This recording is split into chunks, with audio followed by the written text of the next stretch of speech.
오늘도 주의 손 붙들고 사는 은혜 하루 되시기를 주의 이름으로 축원합니다. 여러분, 우리가 예수를 믿고 살아가기 시작하면 우리를 향하여, 우리 성도를 향하여 세상이 질문을 하나 합니다. 보여지는 질문은 여러 가지 같지만 결국은 하나의 질문입니다. 그런데 이 질문을 세상만 우리에게 하는 것이 아니라 하나님도 우리에게 똑같이 물으시는 질문이 있습니다. 그게 무엇이냐면 바로 너희는 정말 하나님을 믿느냐 하는 것입니다.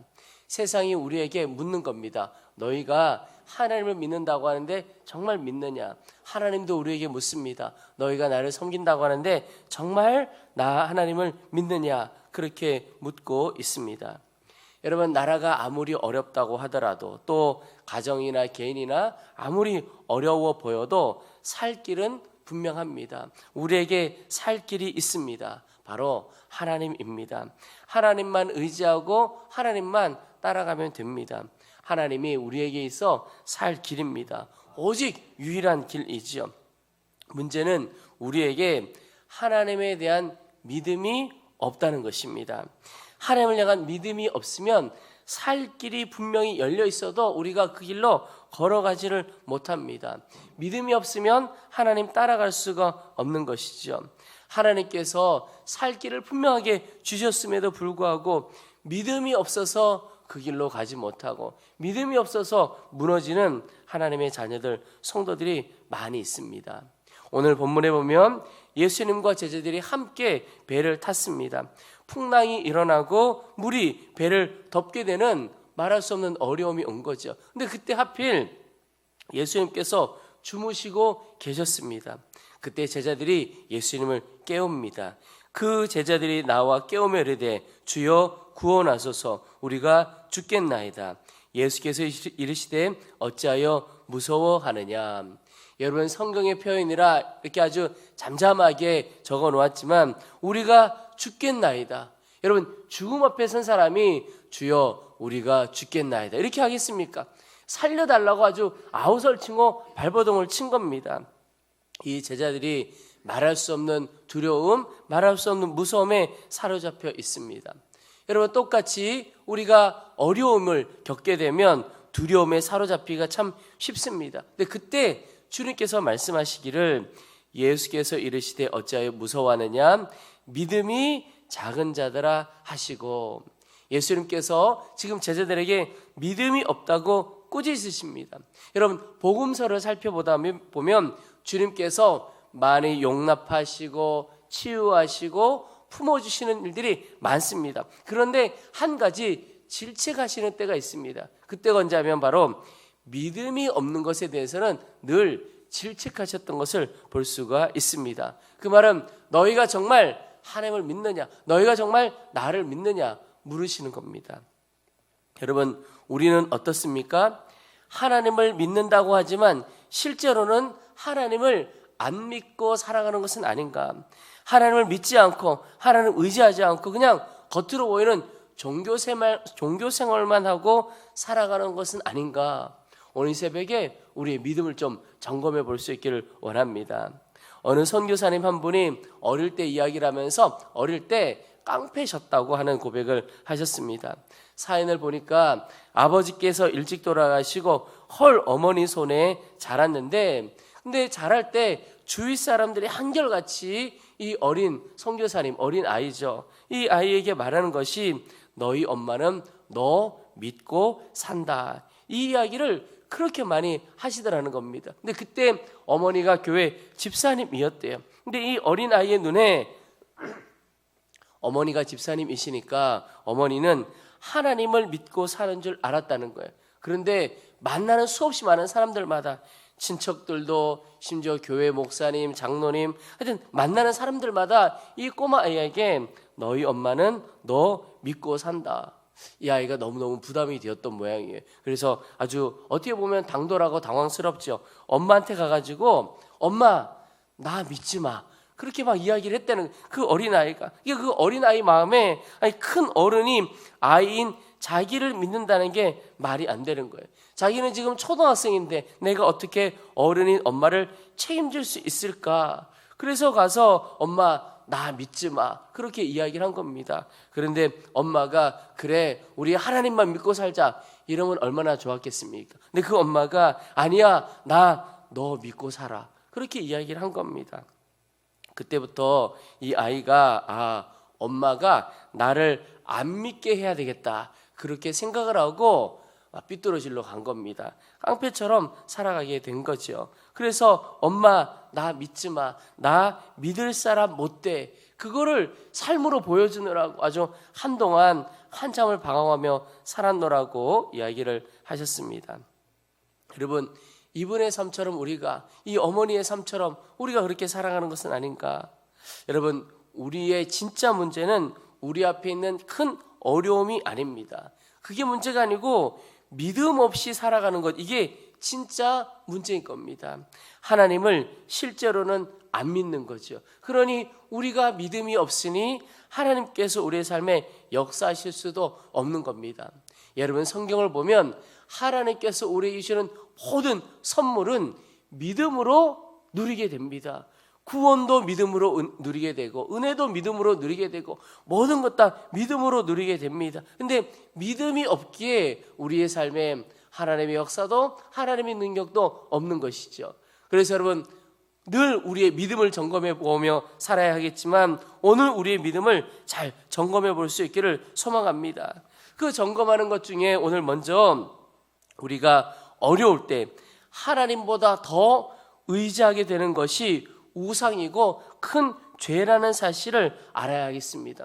여러분 우리가 사람 의지하고 어떤 세상 의지하는 것 그럴 수도 있지 하찮게 여기지만 그러나 하나님 편에 보시기에는 이것이 얼마나 큰 죄인가 우상인가 하는 겁니다.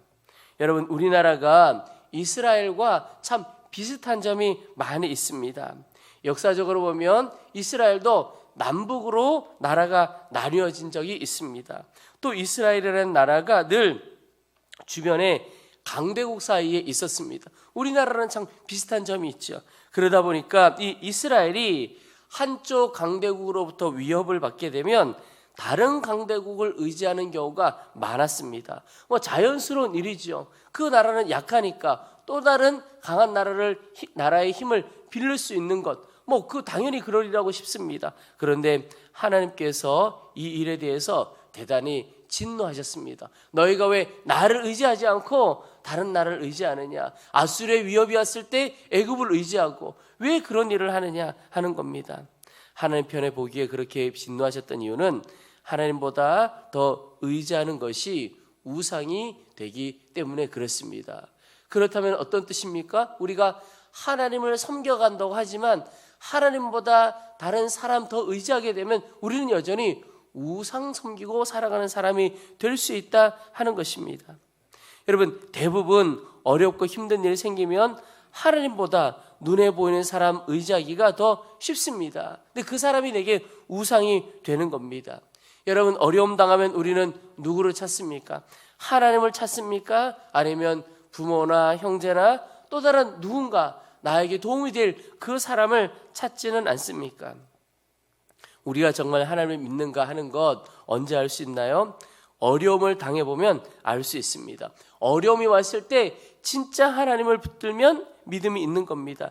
그렇지 않으면 하나님을 믿는다고 하지만 실제로는 안 믿는 것이죠. 여러분 주님은 어떤 분이십니까? 어떤 문제보다도 크신 분이 우리 주님이십니다. 주님에게는 질병으로 보자면 감기나 중한 질병이나 주님에게는 똑같이 그냥 작고 작은 겁니다. 문제들도 마찬가지입니다. 주님에게는 우리가 가지고 있는 작은 문제나 큰 문제나 우리 하나님에게는 똑같이 아무것도 아닌 아주 작은 것들입니다. 그러나 우리에게는 문제가 주님보다 더 크게 느껴지고 그것이 주님보다 더 크게 보여지니까 믿음 가지고 기도할 마음도 생기지 않는 겁니다. 그분에게 답이 있다고 느껴져야 그분께 가는 거죠. 근데 그분이 답이라고 보이지 않고 문제만 너무너무 커 보이는 겁니다. 그러나 여러분 우리 심령 안에 하나님께서 어떤 문제보다도 더 크시다는 것이 그냥 머리로만 아는 것이 아니라 마음속으로부터 믿어지면 하나님이면 돼 이렇게 믿어지기 시작하면 마음에 평안이 오고 기도가 막 일어나게 되는 겁니다. 성경에 도단성에 엘리사와 그 종이 있었지요. 근데 그때 일어나 보니까 아람 군대가 그 성을 다 포위하고 있는 겁니다. 종은 그 상황만 보고 죽는 줄 알고 너무너무 무서워했습니다. 그런데 엘리사는 전혀 흔들리지 않았습니다. 이유가 무엇이죠? 엘리사는 하나님이 믿어졌기 때문에 그렇습니다. 아무리 많은 군대가 우리를 둘러싸도 그 군대보다도 훨씬 더 크신 분이 하나님이시라고 믿으려고 애쓴 게 아니라 그냥 믿어진 겁니다. 그러니 평안한 거죠. 여러분, 모든 어려움, 모든 문제, 우리의 살고 죽는 것이 앉고 일어섬이 다 주님 손 안에 있습니다. 그래서 주님만 의지하는 것이죠. 주님 외에 의지하는 것이 우상인 것을 먼저 알아야 합니다. 내가 우상 섬기고 있지는 않는가? 믿음을 점검해 봐야 하는 거죠. 또 하나 우리의 믿음의 삶을 위해서 우리가 하나님의 말씀 듣기를 싫어하는 마음을 회개하고 돌이켜야 하는 것입니다. 여러분, 하나님을 믿는 우리가 어려움이 올 때뿐만 아니라 일상에도 똑같습니다. 우리에게 해야 할 일이 있다면 주님을 계속 바라보는 일이고, 그리고 주의 말씀에 귀 기울이고 주께서 우리에게 말씀 주시면 그 말씀대로 살아가는 것입니다. 그러나 우리가 이스라엘 백성들하고 비슷하다고 그랬지요. 이스라엘 백성들을 보면 계속 성경의 역사 살펴보면 그렇게 하나님의 말씀을 마음에 두기 싫어했습니다. 그러니까 하나님의 말씀 듣기를 너무너무 싫어한 겁니다. 하나님께서 말씀하시지 않은 것이 아니라 그들이 귀 막고 살아갈 때가 너무 많은 겁니다. 하나님 말씀하지 마시고 그냥 내 마음대로 살 거예요. 하나님은 언제 필요합니까? 내 마음대로 살아가는데 뭔가 도움이 필요할 때 도와주시면 됩니다. 그리고는 아무 말씀하지 마세요. 그렇게 살아갔던 것입니다. 여러분, 우리의 마음의 상황은 어떻습니까? 하나님의 말씀 듣기를 사모하십니까? 또 하나님의 말씀대로 살아가기를 소원하십니까? 혹시 내가 듣고 싶은 말씀만 드리려고 하는 그런 마음이 우리 가운데 있지는 않는가? 여러분, 하나님의 말씀은 주어지는 대로 내가 듣고 살아가야 하는 겁니다. 고 옥하는 목사님 참 목회를 너무나도 귀하게 우리 성도 한 사람 한 사람을 주의 제자로 세워야 된다. 그렇게 그 마음으로 말씀대로 목회를 하신 분이시죠. 그런데 노년에 어느 연합 집회에서 말씀을 전하셨던 것이 제게 좀 충격이었습니다. 그렇게 귀하게 참 훌륭하게 목회를 하셨는데 고백하시기를 한국 교회를 향하여 내가 잘못한 것이 참 많습니다. 그러시면서 하신 말씀이 제가 교인들 듣기 좋아하는 설교를 했습니다. 그런 고백을 하시는 겁니다. 그런데 실제로 옥하는 목사님의 설교를 많이 이렇게 살펴보면 교인들을 질책하고 말씀대로 올바로 살아야 된다고 권면하고 그러셨던 말씀이 참 많습니다. 그럼에도 불구하고 그 설교자에게 있어서 교인들 듣기 좋아하는 설교를 했었다라고 고백을 하시는 겁니다. 왜 그렇죠? 우리 모든 사람들이 나 듣고 싶은 말 듣기를 원하는 게 너무 뻔하기 때문에 그렇습니다. 제가 아주 오래전에 우리나라에서도 크게 인기를 얻었던 책이죠. 조엘 오스틴 목사님이라고 하는 분이 쓰신 긍정의 힘이라고 하는 책이 있습니다. 그래서 신간이 나와서 제가 그 책을 읽다가 큰 은혜를 받았습니다. 처음에는 너무너무 좋은 큰 은혜를 받았는데 근데 거의 다 읽어가다가 조금 이상한 것이 있다는 것이 느껴졌습니다. 은혜를 받은 건 다 잘 된다고 하는 이야기를 하니까 너무너무 은혜를 받은 거예요. 근데 살펴보다 보니까 처음부터 끝까지 잘 된다, 괜찮아, 하여튼 긍정적인 마음을 가져 그런 건 있는데 예수님이 없는 거예요. 그 책에. 처음부터 끝까지 어디를 봐도 예수님이 없는 거예요. 소망과 기대는 가득한데 예수님의 십자가는 없고 희생도 없고 헌신도 없고 회개도 없는 거예요. 야, 이 속을 뻔한 겁니다. 자칫 잘못하면 그냥 너 잘 돼 좋은 소리만 막 들은 겁니다. 근데 실제로 우리가 살게 되는 것 회개하는 길이 사는 길이고 헌신이 사는 길이고 주의 뜻대로 십자가 붙들고 사는 게 사는 길인데 잘못하면 그냥 내 마음에 좋아 보이는 이야기만 듣다가 끝날 뻔했구나. 여러분, 내가 듣기 좋으냐 그렇지 않느냐 이걸 떠나서 하나님의 말씀만이 생명의 말씀이고 그 말씀 따라갈 때 나에게 살 길이 열린다는 사실을 알아야 하는 거죠. 근데 지금 너무나 안타깝게도 말씀을 싫어하는 것을 넘어서서 대적하는 경우도 얼마나 많이 일어나는지 모릅니다. 여러분, 우리는 하나님의 말씀 싫어하고 대적하고 그렇진 않는가? 근데 지금 이 시대는 그렇습니다. 빌리 그레이엄 목사님의 딸인 앤 그레이엄 목사님께서 어느 교회에서 말씀을 전하시는데 동성애는 분명히 성경의 죄라고 하셨습니다 라고 말씀을 쭉 전하는데, 설교하는데 막 성가대석이 웅성웅성하고 좀 소란스러운 겁니다. 무슨 일이 있나 보다. 그리고는 그냥 말씀을 끝까지 했습니다. 그리고는 성가대석을 돌아보니까 성가대석에 아무도 없더라는 거예요. 알고 봤더니 동성애가 죄라는 말에 그 성가대원들이 다 화가 나서 예배 중에 나가버린 겁니다. 여러분, 지금 시대가 이렇게 되어 있습니다. 죄를 죄라고 하면 화내는 시대, 죄를 죄라고 하면 안 되는 그런 시대가 되어버린 것이죠. 여러분, 하나님을 정말 믿는다면 하나님의 말씀이, 하나님의 인도하심이 우리가 살 길이구나, 그것을 믿는 거예요. 그거 믿지 않으면 하나님도 믿지 않는다는 거죠. 그래서 우리가 하나님을 진짜 믿으면 하나님이 말씀하시는 것에 대하여 내가 예하고 반응하게 되는 것이죠. 그래서 오늘 우리가 기도해야 될 것이, 하나님, 주님의 말씀에 전심으로 예하고 순종할 수 있기를 원합니다. 순종할 힘을 주십시오. 여러분, 그것이 우리의 삶이 전능하신 하나님의 손 안에서 힘을 얻어 다시 일어나는 길입니다. 그리고 또 하나, 우리의 믿음에 대하여 우리가 어려울 때 주님을 바라보지 못하고 방황한 것에 대하여 회개해야 하는 겁니다. 여러분, 방황한다는 것이 무슨 뜻이냐면, 영적으로 보면 내가 평안함을 누리지 못하고 잠잠하지 못하고 우왕좌왕한 것을 뜻합니다. 우왕좌왕한다는 게 무슨 뜻이냐면, 여기 가면 살 길이 있을까? 저기 가면 살 길이 있을까?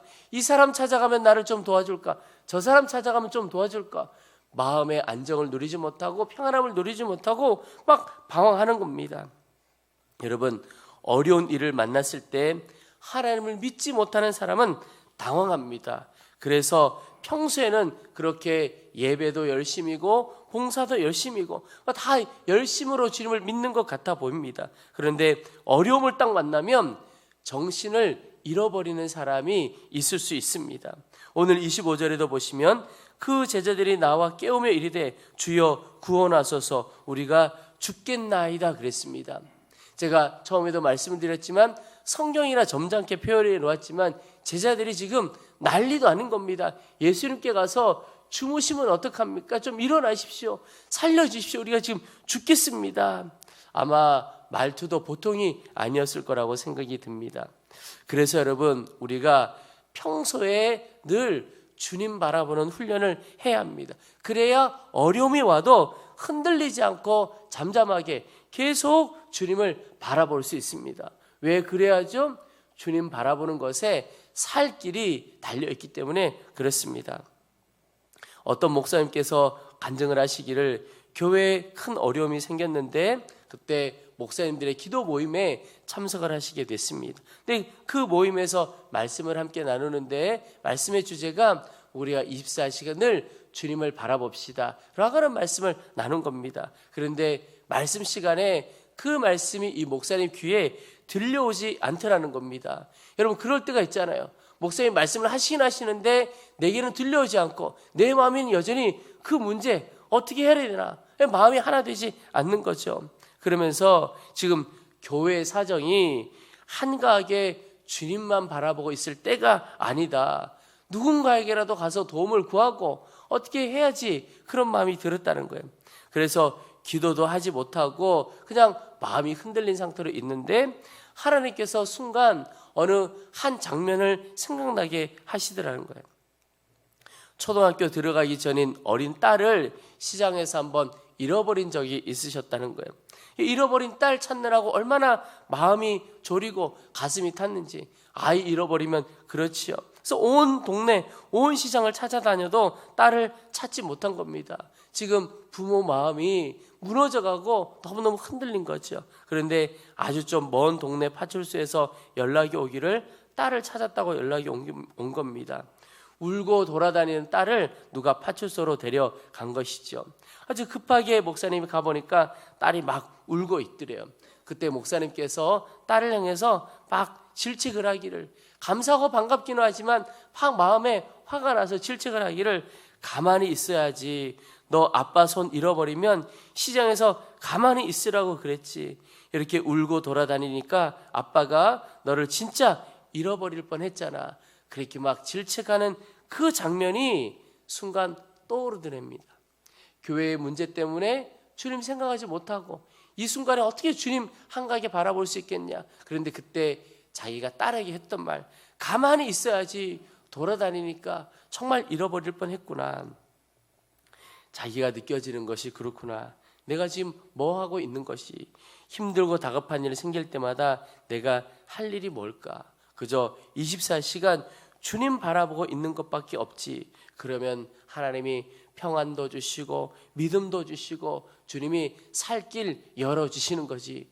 꼭 딸처럼 울고불고 여기저기 돌아다닐 일이 아니라 잠잠히 주만 바라보는 것이지. 여러분, 우리가 위기를 만날수록 더욱 하나님을 믿고 하나님을 바라보며 살아가야 합니다. 주님께서 우리에게 말씀하시면 말씀하시는 대로, 주님이 보여주시면 보여주시는 대로 따라가면 됩니다. 여러분, 그러면 반드시 우리에게 살 길이 열려지게 됩니다. 홍해 앞으로 이끌어 가신 분이 홍해도 건너가게 하시는 분이십니다. 요단강 앞으로 이끌어 가신 분이 요단강도 건너가게 하시는 겁니다. 여러분은 우리의 삶을 걸음걸음 이끌어 가시는 그 주님을 바라보며 나아갈 때 하나님께서 오늘 우리의 삶에 홍해도 가르시고 또 그것을 마른 땅으로 건너가게 하시는 놀라운 역사가 우리 가운데 있을 것입니다. 우리는 그저 주님을 향한 믿음을 점검하면 되는 것입니다. 믿음이 없이는 기쁘시게 못하나니 하나님께 나아가는 자는 반드시 그가 계신 것과 또한 그가 자기를 찾는 자들에게 상 주시는 이심을 믿어야 할지니라. 여러분, 오늘도 오직 주님만 바라보고 십계로 나아가는 은혜 하루 되시기를 주의 이름으로 축원합니다.